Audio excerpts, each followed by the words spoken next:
Hello ಸ್ನೇಹಿತರೆ, ಎಲ್ಲರಿಗೂ ನಮಸ್ಕಾರ. ಶ್ರಾವಣಿ ಸುಬ್ರಹ್ಮಣ್ಯ ಧಾರಾವಾಹಿಯ ಹಿಂದಿನ ಮತ್ತು ನಾಳೆಯ ಸಂಚಿಕೆಯಲ್ಲಿ ಏನಾಗುತ್ತೆ ಅಂತ ಈ ವಿಡಿಯೋದಲ್ಲಿ ನೋಡ್ಕೊಂಡು ಬರೋಣ ಬನ್ನಿ.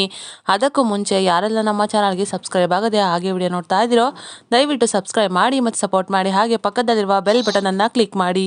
ಸಂಚಿಕೆಯಲ್ಲಿ ಮೊದಲಿಗೆ ಶ್ರಾವಣಿ, ಸುಬ್ರಹ್ಮಣ್ಯ ಎಲ್ಲರೂ ಕೂಡ ಮನೆಯಿಂದ ಹೊರಗಡೆ ನಿಂತ್ಕೊಂಡು 3 ಜನ ಮಾತಾಡ್ತಾ ಇರ್ತಾರೆ. ಆಗ ಶ್ರವಣ್ ಅವರು, ನಾನು ಇಲ್ಲಿಗೆ ಕಾಲಿಟ್ಟ ಮೇಲೆ ನನ್ನ ಖಾಲಿ ಇದ್ದ ಹೃದಯಕ್ಕೆ ಪ್ರೇಯಸಿಯಾಗಿ ಕಾಲಿಟ್ಟಿದ್ದಾಳೆ ಅಂತ ಹೇಳ್ತಾರೆ. ಆಗ ಯಾರಪ್ಪ ಅವರು ಅಂತ ಪ್ರೇಯಸಿ ರೂಪಸಿ ಅಂತ ಶ್ರಾವಣಿ ಅವರು ಕೇಳ್ತಾರೆ.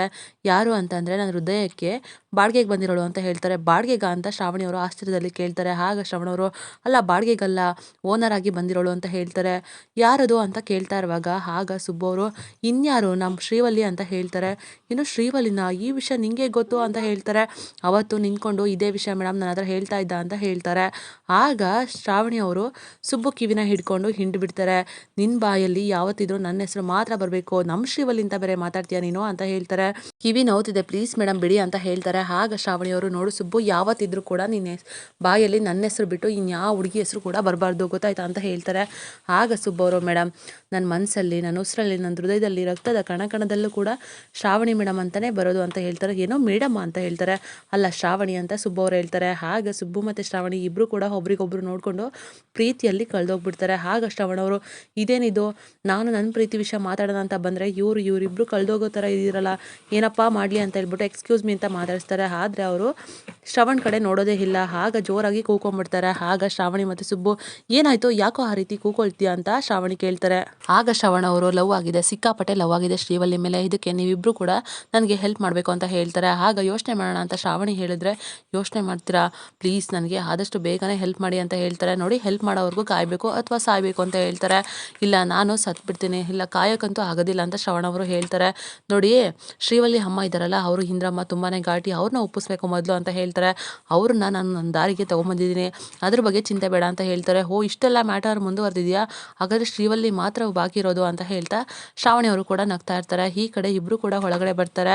ಆಗ ಪದ್ದು ಮತ್ತು ವಿಶಾಲಾಕ್ಷಿ ದೇವ್ರ ಮನೇಲಿ ನಿಂತ್ಕೊಂಡು, ನೋಡಿ ಶ್ರಾವಣಿ ಅಮ್ಮರೇ, ಇವಾಗ ದೀಪ ಹಚ್ಚಿ ಅಂತ ಹೇಳ್ತಾರೆ. ಇವಾಗ ದೀಪ ಹಚ್ಬೇಕಾ, ಯಾಕೆ ಅಂತ ಕೇಳ್ತಾರೆ. ನೋಡಿ, ದಿನ ದೀಪ ಹಚ್ಚೋದಕ್ಕೂ ಇವತ್ತು ಶುಭ ಮುಹೂರ್ತದಲ್ಲಿ ದೀಪ ಹಚ್ಚೋದಕ್ಕೂ ತುಂಬಾ ವ್ಯತ್ಯಾಸ ಇದೆ, ನೀವು ದೀಪ ಹಚ್ಚಿ ಅಂತ ಹೇಳ್ತಾರೆ. ಆಗ ಶ್ರಾವಣಿ ಅವರು ಏನು ಅಂತ ಕೇಳಿದ್ರು ಕೂಡ ಎಲ್ಲ ಗೊತ್ತಾಗುತ್ತೆ, ಹಚ್ಚಿ ಅಂತ ಹೇಳ್ತಾರೆ. ಆಗ ದೀಪ ಹಚ್ಚಿದ ಮೇಲೆ, ನೋಡಿ ನಿಮ್ಮ ಮನಸ್ಸಲ್ಲಿ ಇರೋದನ್ನು ಇವತ್ತು ಹೇಳ್ಕೊಂಡಿದ್ದೀರಾ, ನೀವು ಮದುವೆ ಆದಮೇಲೆ ಒಬ್ರಿಗೊಬ್ರು ನಿಮ್ಮ ಪ್ರೀತಿನ ಹೇಳ್ಕೊಂಡಿದ್ದೀರಾ ಅಂತ ಹೇಳ್ತಾ ಇರ್ತಾರೆ. ಆಗ ಅಪ್ಪ ಇದೆಲ್ಲ ಯಾಕೆ ಅಂತ ಸುಬ್ಬು ಅವ್ರು ಹೇಳ್ತಾ ಇದ್ದಾರೆ. ಬಿಡು ಸುಬ್ಬು, ಅವರು ನಮ್ಮ ಮನಸ್ಸಲ್ಲಿರೋದನ್ನು ನಾವು ಇವಾಗ ಹೇಳ್ಕೊಂಡಿದ್ದೀವಿ, ಅವ್ರ ಮನಸ್ಸಲ್ಲಿ ಏನಿದೆಯೋ ಅದನ್ನು ಇವಾಗ ಹೇಳ್ಕೊಳ್ಳಿ ಬಿಡಿ ಅಂತ ಹೇಳ್ತಾರೆ. ಆಗ ಪದ್ದು ಮತ್ತು ವಿಶಾಲಾಕ್ಷಿ, ನೋಡಿ ಇಷ್ಟು ದಿನ ನೀವು ಒಂದಾಗಿದ್ದೀರಾ, ಈಗ 2 ಜೀವಗಳು ಕೂಡ ಒಂದಾಗಬೇಕು, ಸಂಸಾರ ಶುರುವಾಗಬೇಕು, ಅದು ಕೂಡ ಶುಭ ಮುಹೂರ್ತದಲ್ಲೇ ನಡಿಬೇಕು, ಸರಿನಾ ಅಂತ ಹೇಳ್ತಾ ಇರ್ತಾರೆ. ಅಷ್ಟರಲ್ಲಿ ಕಾಂತಮ್ಮವರು ಅವ್ರ ಗಂಡನ ಕರ್ಕೊಂಬಂದ್ಬಿಟ್ಟು ಪಂಚಾಂಗನ ಇಟ್ಕೊಂಡು ನಾನು ಹೇಳ್ಕೊಟ್ಟಾಗೆ ಹೇಳಬೇಕು, ಸರಿನಾ ಅಂತ ಹೇಳ್ಬಿಟ್ಟು ನಂತರ ಮನೆಯವರೆಲ್ಲರೂ ಕೂಡ ಕರೀತಾರೆ.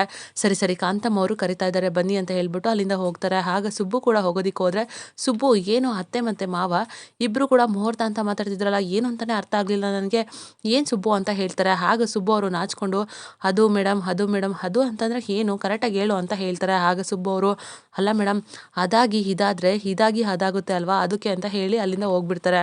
ಓ ಅಂತ ಹೇಳ್ಬಿಟ್ಟು, ಅರ್ಥ ಆಯಿತು ನನಗೂ, ಇಷ್ಟು ದಿನ ನನ್ನ ಮನಸ್ಸಲ್ಲಿ ಪ್ರೀತಿನ ಇಟ್ಕೊಂಡು ನನ್ನ ಸತಾಯಿಸಿದ್ದೆ ಅಲ್ವಾ, ಇವತ್ತು ನನ್ನ ಸರ್ದಿ, ನಿನ್ನನ್ನು ಎಷ್ಟು ಸತಾಯಿಸ್ತೀನಿ ನೋಡ್ತಾ ಇರೋ ರಾತ್ರಿ ಪೂರ್ತಿ ಅಂತ ಹೇಳ್ಬಿಟ್ಟು ನಾಚ್ಕೊಂಡು ಅಲ್ಲಿಂದ ಶ್ರಾವಣಿ ಅವರು ಹೋಗ್ತಾರೆ. ಕಾಂತಮ್ಮವರು ತನ್ನ ಗಂಡನ ಕೂರಿಸ್ಕೊಂಬಿಟ್ಟು ಎಲ್ಲರೂ ಕೂಡ ಮುಹೂರ್ತ ಮೀರೋಗ್ತೆ, ಬೇಗ ಬನ್ನಿ ವಿಶಾಲಾಕ್ಷಿ ಪದ್ದು ಅಂತ ಹೇಳ್ತಾರೆ. ಆಗ ಪದ್ದು, ವಿಶಾಲಾಕ್ಷಿ, ಸುಬ್ಬು, ಶ್ರಾವಣಿ ಎಲ್ಲರೂ ಕೂಡ ಬರ್ತಾರೆ. ಆಗ ಪದ್ದು ಅವರು, ನೋಡಿ ನಿಮಗೆ ಯಾಕೆ ತೊಂದರೆ ಬೀಗ್ರೆ, ನಾವೇ ನೋಡ್ಕೊಳ್ತೀವಿ ಕೊಡಿ ಅಂತ ಪಂಚಾಂಗನ ಕೇಳ್ತಾರೆ. ಆಗ ಪಂಚಾಂಗನ ಕೊಡೋದಿಲ್ಲ, ಯಾಕೆ ಅಂತಂದರೆ ನಾನು ನಿಮಗಿಂತ ತುಂಬಾ ಜ್ಞಾನ ಭಂಡಾರನ ಹರಿದು ಕುಡ್ದಿದ್ದೀನಿ, ಜೊತೆಗೆ ವರ್ತಮಾನ ಕಾಲ, ಭೂತಕಾಲ, ಭವಿಷ್ಯತ್ ಕಾಲನ ಹರಿದು ಕೊಡ್ತಿದ್ದೀನಿ ಅಂತ ಹೇಳ್ತಾರೆ. ಆಗ ವಿಶಾಲಾಕ್ಷಿ ಅವರು, ಭೂತ ಏನಾದರೂ ಗಂಟಲು ಸಿಗಾಕೊಂಡಿದ್ಯಾ ಹೇಗೆ ಅಂತ ಹೀಗೆ ಕೇಳ್ತಾ ಇರ್ತಾರೆ. ಪದ್ದೂರು, ಅಯ್ಯೋ ಸುಮ್ಮನಿರಿ ನೀವು, ಮೊದಲು ಬೀಗರು ಮುಹೂರ್ತ ನೋಡಲಿ ಅಂತ ಹೇಳ್ತಾ ಇರ್ತಾರೆ. ಆಗ ಕಾಂತಮ್ಮನ ಗಂಡ ಇದ್ದವರು, ನೋಡಿ ಅಟ್ಲಾಸು ಭೂಮಿ ಕಡೆ ಬಂದಿದೆ ಅಂತ ಹೇಳ್ತಾರೆ. ಆಗ ಅವ್ರಿಗೆ ಏನು ಅಂತ ಅರ್ಥ ಆಗೋದಿಲ್ಲ. ಆಗ ಸುಬ್ಬು ಅವರು ಬಿಡಿಸಿ ವಿಶಾಲಾಕ್ಷಿ ಮತ್ತು ಪದ್ದುಗೆ ಹೇಳ್ತಾ ಇರ್ತಾರೆ. ಆಗ ಪದ್ದು ಅವರು, ಹೋ ಬೀಗ್ರೆ, ತುಂಬಾ ತಿಳ್ಕೊಂಬಿಟ್ಟಿದ್ದೀರಾ ನೀವು ಅಂತ ಹೇಳ್ತಾರೆ. ನಾನು ಅಂದರೆ ಕಣ್ಮೆನಾ, ನಾಸಾದವರು ರಾಕೆಟ್ ಹಾರಿಸ್ಬೇಕಾದ್ರೂ ಕೂಡ ನನ್ನೇ ಶಾಸ್ತ್ರ ಕೇಳೋದು ಗೊತ್ತಾ ನಿಮಗೆ ಅಂತ ಹೇಳ್ತಾರೆ. ಆಗ ಕಾಂತಮ್ಮವರು, ಅಲ್ಲ ಕಿವಿಗೆ ಹೂ ಇಡು ಅಂತ ಹೇಳಿದ್ರೆ ತೋಟನೇ ಇಡ್ತಾ ಇದ್ದಾನಲ್ಲ ನನ್ನ ಗಂಡ ಅಂತ ಮನಸ್ಸಲ್ಲೇ ಅಂತ ಅಂದ್ಕೊಂಡು, ನಾಸ ಅಲ್ಲ ಕಾರ್ತಿಕೇಯ ಮತ್ತು ಶ್ರಾವಣಿ ಜೀವನ ನಾಶ ಆಗಬೇಕು, ಅದೇ ನನಗೆ ಬೇಕಾಗಿರೋದಂತ ಮನಸ್ಸಲ್ಲೇ ಯೋಚನೆ ಮಾಡ್ತಾ ಇರ್ತಾರೆ. ಆಗ ಕಾಂತಮ್ಮನ ಗಂಡ ಅವರು, ಭವಿಷ್ಯನ ನೋಡ್ತೀನಿ, ಮುಹೂರ್ತ ನೋಡ್ತೀನಿ ಅಂತ ಹೇಳ್ಬಿಟ್ಟು ನಾಟಕ ಮಾಡಿಕೊಂಡು ದುಡ್ಡಿನ ಆಸೆ ಪಟ್ಬಿಟ್ಟು ನೋಡಿ ತುಂಬಾ ಅಪಾಯ ಇದೆ. ನಾನು ಏನು ಅಂದ್ಕೊಂಡಿದ್ದೋ ಅದಾಗ್ತಾ ಇಲ್ಲ. ಅಯ್ಯೋ ಮಕ್ಕಳು ಇವಾಗ ತಾನೇ ಒಂದಾಗಿದ್ರು, ಆದರೆ ಈಗ ನೋಡಿದ್ರೆ ಅಂತ ಅಪಾಯ ಎದುರಾಗ್ಬಿಟ್ಟಿದೆ, ಏನು ಮಾಡಲಿ ಅಂತ ಬಡ್ಕೊಳ್ತಾ ಇರ್ತಾರೆ. ಏನಾಯಿತು ಬಿಗ್ರೆ, ಏನಾಯಿತು ಅಂತ ಮೊದಲು ವಿಷಯನ ಹೇಳಿ ಅಂತ ಪದ್ದು, ವಿಶಾಲಾಕ್ಷಿ, ಸುಬ್ಬು, ಶ್ರಾವಣಿ ಎಲ್ಲರೂ ಕೂಡ ಕೇಳ್ತಾ ಇರ್ತಾರೆ. ಒಂದು ಕಡೆ ಅವರು ಕೂಡ ಗಾಬರಿ ಆಗಿರ್ತಾರೆ. ಆಗ ಕಾಂತಮ್ಮನ ಗಂಡ ಇದ್ದವರು ಏನು ಮಾಡಲಿ, ಇವರಿಬ್ಬರು ಸೇರೋ ಆಗಿಲ್ಲ, ಇವರಿಬ್ಬರು ಸೇರಿದ್ರೆ ಇವ್ರಿಗೆ ಹುಟ್ಟೋ ಮಗು ತುಂಬಾ ಕಷ್ಟ ಆಗುತ್ತೆ, ಇವ್ರಿಗೆ ಹುಟ್ಟೋ ಮಗುವಿಂದ ಅಪ್ಪ ಅಮ್ಮನ ತಿಂದ್ಕೊಂಡ್ಬಿಡುತ್ತೆ. ಅದಕ್ಕೆ ಇವರು 3 ತಿಂಗಳು ಯಾವುದೇ ಕಾರಣಕ್ಕೂ ಸೇರೋ ಆಗಿಲ್ಲ. ಆ ರೀತಿ ಏನಾದರೂ ಸೇರಿಬಿಟ್ರೆ ಅಷ್ಟೇ, ಇವ್ರ ಜೀವನೇ ಹೋಗ್ಬಿಡುತ್ತೆ. ಅದಕ್ಕೆ ನೀವು ದಾರಿ ಮಾಡ್ಕೊಡ್ಬೇಡಿ. 3 ತಿಂಗಳು ಆದಮೇಲೆ ಇವರೇನಾದ್ರು ಸೇರಿದ್ರೆ ಹಾಲು ಜೇನು, ಅದಕ್ಕೆ ಮುಂಚೆ ಸೇರಿದ್ರೆ ಪಾಯ್ಸನ್ನು. ಅರ್ಥ ಮಾಡ್ಕೊಳ್ಳಿ, ಏನಪ್ಪ ಮಾಡಲಿ, ಹೇಗೆ ಹೇಳಿ ನೀವು ಅಂತ ಹೇಳ್ತಾರೆ. ಅಲ್ಲ ಪದ್ದು ಅವರು, ಏನು ಹೇಳ್ತೀರಾ ಬೀಗ್ರೆ, ಹೀಗೆ ನೋಡಿದ್ರೆ ಈ ಥರ ಹೇಳ್ತಾ ಇದ್ದೀರಾ, ಏನು ಅಂತಲೇ ಅರ್ಥ ಆಗ್ತಿಲ್ವಲ್ಲ, ಏನಪ್ಪ ಇದು ಹೀಗಾಗೋಗ್ಬಿಡ್ತು ಅಂತ ಯೋಚನೆ ಮಾಡ್ತಿದ್ದಾರೆ. ನೋಡಿ, ನೀವು ನನ್ನ ಮೇಲೆ ಅನುಮಾನ ಪಡಬೇಡಿ, ನಾನು ಎಷ್ಟೆಲ್ಲ ತಿಳ್ಕೊಂಡಿದ್ದೀನಿ, ಅಷ್ಟಿದ್ರೆ ನೀವೇ ಚೆಕ್ ಮಾಡ್ಕೊಳ್ಳಿ ಅಂತ ಹೇಳ್ತಾರೆ. ಅಯ್ಯೋ ಹಾಗೇನಿಲ್ಲ, ಸಾಕು ನಿಲ್ಲಿಸಿ ನಿಮ್ಮ ಮಾತನ್ನ, ನಮಗೆ ಕೇಳೋದಕ್ಕೆ ಆಗ್ತಾ ಇಲ್ಲ ಅಂತ ವಿಶಾಲಾಕ್ಷಿ ಅವರು ಹೇಳ್ತಾರೆ. ಅಲ್ಲ, ನಾನು ಇನ್ನು ಸುಳ್ಳು ಹೇಳ್ತಾ ಇದ್ದೀರಾ, ನಿಜಾನೇ ಹೇಳ್ತಾ ಇದ್ದೀನಿ, ಬೇಕು ಅಂದರೆ ಇನ್ನೊಂದ್ಸಲ ಚೆಕ್ ಮಾಡ್ಕೊಳ್ಳಿ ಅಂತ ಕಾಂತಮ್ಮನ ಗಂಡ ವಾದ ಮಾಡ್ತಿರ್ತಾರೆ. ಆಗ ವಿಶಾಲಾಕ್ಷಿ ಅವರು, ಸಾಕು ಸಾಕು ನಿಲ್ಲಿಸಿ, ನಮಗೆ ಈ ವಿಷಯನ ಕೇಳಿ ತುಂಬಾ ಬೇಜಾರಾಗ್ತಿದೆ, ಜೊತೆಗೆ ಗಾಬರಿ ಕೂಡ ಆಗ್ತಾ ಇದೆ, ಮಕ್ಕಳು ಇವಾಗ ತಾನೇ ಹೊಂದಾಗಿದ್ದಾರೆ. ಸರಿ ಆಯಿತು, ಈ ಥರ ತೊಂದರೆ ಆಗುತ್ತೆ ಅದಾದರೆ 3 ತಿಂಗಳು ದೂರನೇ ಇರಲಿ ಅಂತ ವಿಶಾಲಾಕ್ಷಿ ಕೂಡ ಹೇಳ್ಬಿಡ್ತಾರೆ. ಆಗ ನಮ್ಮ ಪ್ಲ್ಯಾನ್ ಸಕ್ಸಸ್ ಆಯಿತು ಅಂತ ಕಾಂತಮ್ಮ ಅವರು ಒಳೊಳಗೆ ಖುಷಿ ಪಡ್ತಾ ಇರ್ತಾರೆ. ಅಷ್ಟರಲ್ಲಿ ಕಾಂತಮ್ಮನ ಗಂಡಗೆ ಕೆಮ್ಮು ಬರುತ್ತೆ. ಅವ್ರಿಗೆ ತುಂಬಾ ಜಾಸ್ತಿ ದಮ್ ಅಲ್ವಾ, ಅದಕ್ಕೋಸ್ಕರ ಕೆಮ್ಮು ಬರ್ತಿದೆ ಅಂತ ಹೇಳ್ಬಿಟ್ಟು ನೀರು ತೊಗೊಂಬರ್ತೀನಿ ಅಂತ ಹೇಳಿ ನೀರು ತೊಗೊಂಬಂದು ಕುಡಿಸ್ತಾರೆ. ಇಬ್ಬರು ಕೂಡ ನಮ್ಮ ಕೆಲಸ ಆಯಿತು ಅಂತ ಅಲ್ಲಿಂದ ಹೋಗ್ತಾರೆ. ಈ ಕಡೆ ವಿಶಾಲಾಕ್ಷಿ ಮತ್ತು ಪದ್ದು ಇಬ್ಬರು ಕೂಡ ತುಂಬಾ ಬೇಜಾರಾಗ್ತಾರೆ. ಶ್ರಾವಣಿ ಮತ್ತು ಸುಬ್ಬು ಕೂಡ ತುಂಬಾ ಬೇಜಾರಾಗ್ತಾರೆ. ಈ ಕಡೆ ವೀರೇಂದ್ರ ಅವರು ಸುರೇಂದ್ರ ಅವರಿಗೆ ಸ್ವಲ್ಪ ಕೆಲಸನ ಒಪ್ಸಿರ್ತಾರೆ. ಆ ಕೆಲಸ ಎಲ್ಲಿಗೆ ಬಂತು, ಹೇಗೆ ನಡೀತಾ ಇದೆ, ಎಲ್ಲನೂ ಕೂಡ ಸರಿಯಾಗಿ ಆಗ್ತಾ ಇದೆ ಅಂತ ವಿಚಾರಿಸ್ತಾ ಇರ್ತಾರೆ. ಅಷ್ಟರಲ್ಲಿ ವಂದನ ಅವರು ಕೂಡ ಬರ್ತಾರೆ. ಬಾವಾ ರೀ, ನೀವು ಬಂದ್ಬಿಡಿ, ಊಟ ಮಾಡಿ ಬನ್ನಿ ಅಂತ ಹೇಳ್ತಾ ಇರ್ತಾರೆ. ಆಗ ವೀರೇಂದ್ರ ಅವರು, ವಂದನ ನೋಡಮ್ಮ, ಸಾವಿತ್ರಿ ಸಾಲಿಗ್ರಾಮಕ್ಕೆ ಹೋದ್ರಂತ, ಏನಾಯ್ತು ಕತೆ, ರೀಚ್ ಆದ್ರಂತ ಅಂತ ಕೇಳ್ತಾ ಇರ್ತಾರೆ. ಆಗ ವಂದನ ಅವರು, ಅದು ಸಾವಿತ್ರಿ ಅಂತ ಹೇಳೋದಕ್ಕೆ ಹೋಗ್ತಿರ್ತಾರೆ. ಅಷ್ಟರಲ್ಲಿ ಸಾವಿತ್ರಿ ಅವರೇ ಬಂದ್ಬಿಡ್ತಾರೆ. ಯಜಮಾನ್ರೆ, ನಾವು ಸಾಲಿಗ್ರಾಮಕ್ಕೆ ಹೋಗಿಲ್ಲ ಅಂತ ಹೇಳ್ತಾರೆ. ಯಾಕಮ್ಮ ಹೋಗ್ಲಿಲ್ಲ, ಏನಾಯ್ತು, ನಾನು ಹೋಗು ಅಂತ ಹೇಳಿದೆ ಅಲ್ವಾ, ಯಾಕೆ ಹೋಗ್ಲಿಲ್ಲ ಅಂತ ಕೇಳ್ತಾ ಇರ್ತಾರೆ. ಆಗ ಸಾವಿತ್ರಿಗೆ ಮದನ್ ಹೇಳಿರೋ ಮಾತುಗಳೆಲ್ಲ ನೆನಪಾಗ್ತಾ ಇರುತ್ತೆ. ಆಗ ಮದನ್ ಅವರು, ನೋಡು, ಸಾಲಿಗ್ರಾಮಕ್ಕೆ ಹೋದಾಗ ಈ ಗಂಡ ಈ ಥರ ಸೆಂಟಿಮೆಂಟ್ ಎಲ್ಲ ಇಟ್ಕೊಂಡು ನನ್ನ ಆಟ ಆಡ್ಸೋದಕ್ಕೆ ನೋಡಿದ್ರೆ ನಾನು ಮಾತ್ರ ಸುಮ್ಮನೆ ಇರಲಿಲ್ಲ. ಜನಗಳೆಲ್ಲ ನಿನಗೆ ಕ್ಯಾಕುರ್ಸಿ ನಾಚಿಕೆ ಆಗಲ್ವಾ, ನಾಚಿಕೆ ಮಾನ ಮರ್ಯಾದಿಲ್ಲದೆ ಹುನ್ನ ಮದುವೆ ಆಗಿದೆಯಲ್ಲ ಅಂತ ಕ್ಯಾಕುರ್ಸಿ ಒಗಿಬೇಕು, ಆ ರೀತಿ ನಾನು ಬಿಹೇವ್ ಮಾಡ್ಬಿಡ್ತೀನಿ ಅಂತ ಹೇಳಿರ್ತಾರೆ. ಆ ಮಾತನ್ನು ನೆನಪು ಮಾಡ್ಕೊಂಬಿಟ್ಟು, ಆ ಥರ ಏನಿಲ್ಲ ಯಜಮಾನ್ರೆ, ತಾತಂಗೆ ಇವಾಗ ಹುಷಾರಿಲ್ವಂತೆ, ನಾವು ಈ ಸಮಯದಲ್ಲಿ ಹೋಗ್ಬಿಟ್ರೆ ಅವ್ರಿಗೆ ಇನ್ನೂ ಆರಾಮಿಲ್ದಂಗೆ ಆಗ್ಬಿಡುತ್ತೆ, ಊರಿನ ಜನ ಕೂಡ ತಪ್ಪಾಗಿ ತಿಳ್ಕೊಂಬಿಡ್ತಾರೆ, ಅದಕ್ಕೆ ಸ್ವಲ್ಪ ಸುಧಾರಿಸ್ಕೊಂಡ್ಮೇಲೆ ನಾವೇ ಹೋಗ್ಬಿಟ್ಟು ಬರ್ತೀವಿ, ಇಲ್ಲ ಅಂತಂದರೆ ಅಜ್ಜಯ್ಯನ ಇಲ್ಲಿಗೆ ಕರೆಸ್ಕೊಂಬಿಡ್ತೀವಿ ಅಂತ ಹೇಳ್ತಾರೆ. ನೋಡಮ್ಮ, ಅದೆಲ್ಲ ಏನೂ ಬೇಡ, ಅವ್ರನ್ನ ಇಲ್ಲೇ ಕರೆಸಿ ನಾನೇ ಸ್ವಲ್ಪ ಮಾತಾಡ್ತೀನಿ, ಅವ್ರಿಗೆ ಎಲ್ಲ ರೀತಿಯೂ ಅರ್ಥ ಆಗೋಗೆ ನಾನು ಹೇಳ್ತೀನಿ, ಸರಿನಾ ಅಂತ ಹೇಳ್ತಾರೆ.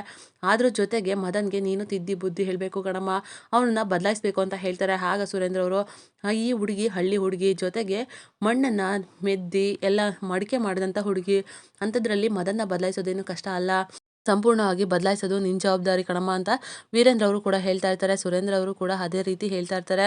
ನೋಡಮ್ಮ, ನೀನು ಅವನ ಜೊತೆ ಬದಲಾಯಿಸ್ಕೊಂಡು ಅವನ ಜೊತೆ ತುಂಬ ಚೆನ್ನಾಗಿ ಜೀವನ ಮಾಡಬೇಕು, ಸರಿನಾ ಅಂತ ಹೇಳ್ತಿರ್ತಾರೆ. ಆಗ ಸುರೇಂದ್ರ ಅವರು, ಇದೇ ಒಳ್ಳೆ ಸಮಯ, ಅದಕ್ಕೆ ಬಗ್ಗೆ ನಾನು ಮಾತಾಡಬೇಕು ಅಂತ ಅಂದ್ಕೊಳ್ತಾ ಇರ್ತಾರೆ. ಆಗ ಸಾವಿತ್ರಿ ಅವರು ಅಲ್ಲಿಂದ ಹೋಗ್ತಾರೆ. ಆಗ ಸುರೇಂದ್ರ ಅವರು, ಅಣ್ಣ, ನಿಮ್ಮ ಜೀವನದಲ್ಲಿ ಹೇಗಿದ್ರೋ ಏನೋ ಗೊತ್ತಿಲ್ಲ, ನೀವು ಅದಕ್ಕೆ ಇದೇ ಥರ ಹೊಂದ್ಕೊಳ್ತಾ ಇದ್ರಾ ಏನು ಅಂತ ಕೇಳ್ಬಿಡ್ತಾರೆ. ಆಗ ವೀರೇಂದ್ರ ಅವ್ರಿಗೆ ತುಂಬಾ ಕಪ್ಪು ಬರುತ್ತೆ.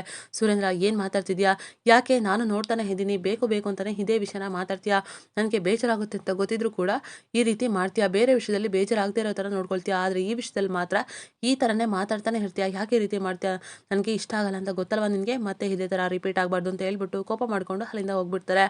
ಆಗ ವಂದನ ಅವರು, ರೀ, ಯಾಕ್ರಿ ಈ ರೀತಿ ಮಾಡ್ತೀರಾ, ನಾನು ನೋಡ್ತಾ ಇದ್ದೀನಿ ನಂದಿನಿ ಅಕ್ಕವ್ರ ಬಗ್ಗೆ ಪದೇ ಪದೇ ಈ ವಿಷಯದ ಬಗ್ಗೆ ಮಾತಾಡ್ತಾನೆ ಇರ್ತೀರಾ, ಯಾಕೆ ಈ ರೀತಿ ಮಾಡ್ತೀರಾ, ಬಾವರಿಗೆ ಬೇಜಾರಾಗುತ್ತೆ ಅಂತ ಗೊತ್ತಲ್ವ ನಿಮಗೆ ಅಂತ ಹೇಳ್ತಾರೆ. ನೋಡು, ಬೇಜಾರಾದರೆ ಮುಂದೆ ಅಣ್ಣನ ಜೀವನ ತುಂಬಾ ಖುಷಿಯಾಗಿರುತ್ತೆ, ಕಲ್ಲು ಪೆಟ್ಟು ತಿಂದ್ರೇ ಮುಂದೆ ಒಳ್ಳೇದಾಗೋದು, ನೋವಾಗುತ್ತೆ ಅಂತ ಸುಮ್ಮನೆ ಇದ್ದರೆ ಅದು ಕಲ್ಲು ಶಿಲೆ ಆಗುತ್ತಾ ಹೇಳು, ಅದೇ ಥರ ಅಣ್ಣನ ಜೀವನನೂ ಕೂಡ ಸರಿ ಹೋಗಬೇಕು ಅಂತ ಹೇಳ್ತಾ ಇರ್ತಾರೆ. ಆಗ ವಂದನ ಅವರು ಕೂಡ ಆ ಮಾತನ್ನು ಕೇಳಿ, ಹೌದಾ, ಸರಿ ಆಯಿತು ಬಿಡಿ ಅಂತ ಸಮಾಧಾನ ಪಡ್ಕೊಳ್ತಾರೆ. ಈ ಕಡೆ ಕಾಂತಮ್ಮ ಅವ್ರ ಗಂಡ ಹೇಳಿದ್ದನ್ನು ಕೇಳ್ಬಿಟ್ಟು ವಿಶಾಲಾಕ್ಷಿ, ಪದ್ದು ಎಲ್ಲರೂ ಕೂಡ ತುಂಬಾ ಬೇಜಾರಾಗಿರ್ತಾರೆ. ಅವ್ರ ಮಾತೆ ನಿಜ ಅಂತ ಅಂದ್ಕೊಂಡು ವಿಶಾಲಾಕ್ಷಿ ಅಂತೂ ತುಂಬಾ ಗಾಬರಿ ಪಡ್ಕೊಳ್ತಾರೆ. ಸರಿ, ನಾವು ದುಡುಕಿ ಯಾವುದೇ ರೀತಿ ನಿರ್ಧಾರ ತಗೊಳ್ಳೋದು ಬೇಡ, ಏನೇ ಆಗಲಿ ಯಾವುದೇ ರೀತಿ ತೊಂದರೆ ಆಗೋದಕ್ಕೂ ಬಿಡಬಾರ್ದು, ಅದಕ್ಕೆ ಶ್ರಾವಣಿ ಮತ್ತು ಸುಬ್ಬು ಇಬ್ಬರೂ ಕೂಡ ದೂರ ಇರಬೇಕು, 3 ತಿಂಗಳು ದೂರ ಇರೋದೇ ಸರಿ ಅಂತ ಹೇಳ್ಬಿಟ್ಟು ನಿರ್ಧಾರನ ಮಾಡ್ತಾರೆ. ಶ್ರಾವಣಿ ಮತ್ತು ಸುಬ್ಬು ಕೂಡ ಬೇಜಾರಾಗುತ್ತೆ. ಅಷ್ಟರಲ್ಲಿ ಕಾಂತಮ್ಮ ಅವ್ರಿಗೆ ಒಂದು ಫೋನ್ ಕೂಡ ಬರುತ್ತೆ. ಆ ರಿಂಗ್ ಟೋನು ವಿರಹ 100 ತರಹ ಅನ್ನೋ ಸಾಂಗ್ ಕೂಡ ಬರುತ್ತೆ. ಆಗ, ಅಯ್ಯೋ, ಇದು ring tone, phone ring tone, ನೀವು ತಪ್ಪಾಗಿ ಅರ್ಥ ಮಾಡ್ಕೋಬೇಡಿ. ನನ್ನ ಫ್ರೆಂಡು, ಹಳೇ ಫ್ರೆಂಡು ಪರಿಮಳ ಅಂತ, ಅವಳ ಜೊತೆ ಹೊಸ ಹೊಸ ವಿಷಯ ಮಾತಾಡಬೇಕು, ಬರ್ತೀನಿ ಅಂತ ಹೇಳ್ಬಿಟ್ಟು ಅಲ್ಲಿಂದ ಖುಷಿ ಪಡ್ಕೊಂಡು ಹೋಗ್ತಾರೆ. ಈ ಕಡೆ ಸುಬ್ಬು ಮತ್ತು ಶ್ರಾವಣಿ ಒಬ್ರಿಗೊಬ್ರು ಮುಖ ನೋಡ್ಕೊಂಡು ತುಂಬಾನೇ ಬೇಜಾರು. ಈ ಕಡೆ ಪೃಥ್ವಿ ಅವರು ಮೆಡಿಕಲ್ಗೆ ಮಾತ್ರೆ ತಗೊಳ್ಳೋದಕ್ಕೆ ಅಂತ ಬರ್ತಾ ಇರ್ತಾರೆ. ಆಗ ಮಾತ್ರೆ ತಗೊಂಡ ನಂತರ ರೌಡಿಗಳು ಕೂಡ ವಿಜಯಾಂಬಿಕಾ ಅವ್ರ ಕಡೆಯವರು ಬಂದ್ಬಿಡ್ತಾರೆ. ಚಿತ್ರಾನ್ನ ನಾನು ಕೊಡ್ಲಾ ಅಂತ ಕೇಳ್ತಾ ಇರ್ತಾರೆ. ಅಷ್ಟರಲ್ಲಿ ಪೃಥ್ವಿ ಅವರು ತಪ್ಪಿಸ್ಕೊಂಡು ಓಡೋಗ್ತಾ ಇರ್ತಾರೆ. ನಂತರ ಇಮ್ಮಿಡಿಯೇಟ್ ಆಗಿ ಪದ್ದು ಅವ್ರಿಗೆ ಫೋನ್ ಮಾಡ್ಬಿಟ್ಟು, ಹಲೋ, ನಾನು ಪೃಥ್ವಿ, ನಾನಿರೋ ಜಾಗ ಹೇಗೋ ಇವ್ರಿಗೆ ಗೊತ್ತಾಗ್ಬಿಟ್ಟಿದೆ, ಏನು ಮಾಡಲಿ, ಹೊರಗಡೆ ಬರಬಾರ್ದು ಅಂತ ಅಂದ್ಕೊಂಡ್ರು ಕೂಡ ಪರಿಸ್ಥಿತಿ ಆ ರೀತಿ ಆಗ್ಬಿಡ್ತು, ಇವರು ನನ್ನ ಬಿಡಲ್ಲ, ಸಾಯಿಸ್ಬಿಡ್ತಾರೆ, ಏನು ಮಾಡಲಿ ಪದ್ದು ಅಂತ ಕೇಳ್ತಾರೆ. ಆಗ ಪದ್ದು ಅವರು, ನೋಡು ಪೃಥ್ವಿ, ನೀನು ಅಲ್ಲೇ ಇರೋ, ನಾನೇ ಬೇಗ ಬರ್ತೀನಿ ಆ ಜಾಗಕ್ಕೆ ಅಂತ ಹೇಳ್ಬಿಟ್ಟು ಫೋನ್ನ ಕಟ್ ಮಾಡ್ತಾರೆ. ಅವರು ಅಲ್ಲಿಂದ ಇಮಿಡಿಯೇಟ್ ಆಗಿ ಹೊರಟೆ ಬಿಡ್ತಾರೆ ಪೃಥ್ವಿ ಹತ್ರ. ಅಷ್ಟರಲ್ಲಿ ವಿಶಾಲಾಕ್ಷಿ ಬಂದ್ಬಿಟ್ಟು, ನಿಂತ್ಕೊಳ್ರಿ, ಎಲ್ಲಿಗ್ರಿ ಹೋಗ್ತಿದ್ದೀರಾ ನೀವು ಅಂತ ಜೋರ್ ಮಾಡ್ತಾರೆ. ಆಗ ಪದ್ದು ಅವರು, ನೋಡು ವಿಶಾಲು, ಈಗ ತಡ ಮಾಡೋ ಅಂತ ಸಮಯ ಅಲ್ಲ, ನೋಡು ನನ್ನ ತಡಿಬೇಡ, ಪ್ಲೀಸ್ ಬಿಟ್ಬಿಡು ದಾರಿನ ಅಂತ ಹೇಳ್ತಾರೆ. ಆಗ ವಿಶಾಲಾಕ್ಷಿ, ಇಲ್ಲ ರೀ, ನೀವು ಎಲ್ಲಿಗ್ರಿ ಹೋಗ್ತಿದ್ದೀರಾ ಅದನ್ನ ಹೇಳಬೇಕು, ನಾನು ಹೋಗೋದಕ್ಕೆ ಯಾವುದೇ ಕಾರಣಕ್ಕೂ ಬಿಡೋದಿಲ್ಲ ಅಂತ ಮತ್ತೆ ಕೋಪ ಮಾಡಿಕೊಂಡು ಜೋರು ಮಾಡ್ತಿರ್ತಾರೆ. ಆಗ ಪದ್ದು ಅವರು ವಿಶಾಲು ಅಂತ ಜೋರಾಗಿ ರೇಗ್ಬಿಡ್ತಾರೆ. ವಿಶಾಲಾಕ್ಷಿ ಅವರು ಗದರಿಸಿದ್ದಕ್ಕೆ ತುಂಬಾನೇ ಶಾಕ್ ಆಗಿಬಿಡ್ತಾರೆ. ಇದಾಗಿತ್ತು ಈ ಸಂಚಿಕೆ. ನಮ್ಮ ವಿಡಿಯೋ ನಿಮಗೆ ಇಷ್ಟ ಆಗಿದ್ದಲ್ಲಿ ಒಂದು ಲೈಕ್ ಮಾಡಿ. ಮುಂದಿನ ವಿಡಿಯೋಗಳಿಗಾಗಿ ನಮ್ಮ ಚಾನಲನ್ನು ಸಬ್ಸ್ಕ್ರೈಬ್ ಮಾಡಿ ಮತ್ತು ಸಪೋರ್ಟ್ ಮಾಡಿ.